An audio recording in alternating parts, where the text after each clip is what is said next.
Are you looking for standard-bred, thoroughbred, stable supplies, or nutritional products? The Harness Shop Online specializes in bringing only the highest quality horse and equine equipment and products like harnesses, bridles, and other racing and training equipment direct to you, our valued customers. Many great promotional offers and discount coupons are available online at theharnessshoponline.com or call us at 1-866-469-8181. The Harness Shop Online, your one-stop shop for horse and equine products, equipment, and supplies. Morning with Buckeye St. Pat. You told me that she's your favorite horse.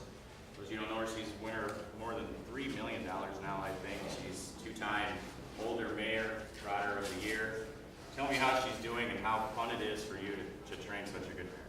Yeah, no, she's been a nice mare for years now, and that's the thing is that she continues to get better with age. And we really all, like, in talking last year, thought that possibly this could be her last year. And now that she's came back this year better than ever, you know, it's onward to next year. So, I mean, she seems real good. And it's 6-hole this week, but it's a short field, so I think she'll be competitive even from there. With the mare today? No, I never won the Jugette yet, but I think I got a good chance today. You never know. She's never raced 2 heats before, so we'll have to see how she handles that. But she's an exceptional filly. She's been awesome. She was an awesome 2-year-old and come back really good. And she's I think she'll fly around this track. I think she'll be really good here today. Yeah, how is the track today?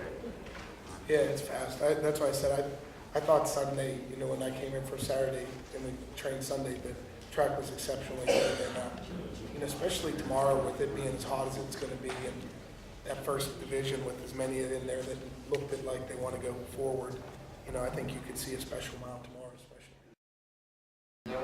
Monday night, how did he come out of the race? Did he come out well? Yeah, be pretty good overall. That, you know, he had the one issue a couple weeks ago when we had to scratch him from the Franklin, and that's the first time he's ever had any issues. Wow. And you know, we monitor it now, and he came out sound and everything like that. And the problem with us now is that the owners would have loved, and us too, to have been here for the win-back pace, but because of how the scheduling this year, and I don't know if that's due to Lexington or what, everything changed. Even if you wanted to do it back in 3 days, which would be extremely hard, you know, you have also the Breeders' Crown elimination coming in 8 days after that.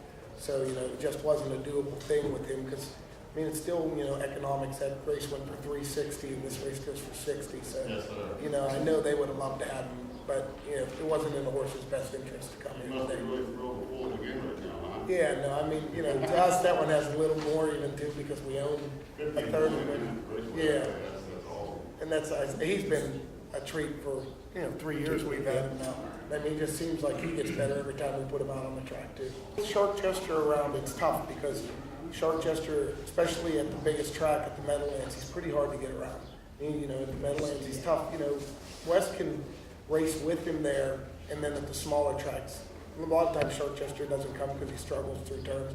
And West then basically his biggest competition comes from our own barn with Foil, and then Hypnotic Blue Chip is of course this year on the, you know, rise. But you know, we're now getting to the point where, like, you know, he's at 3.1 million.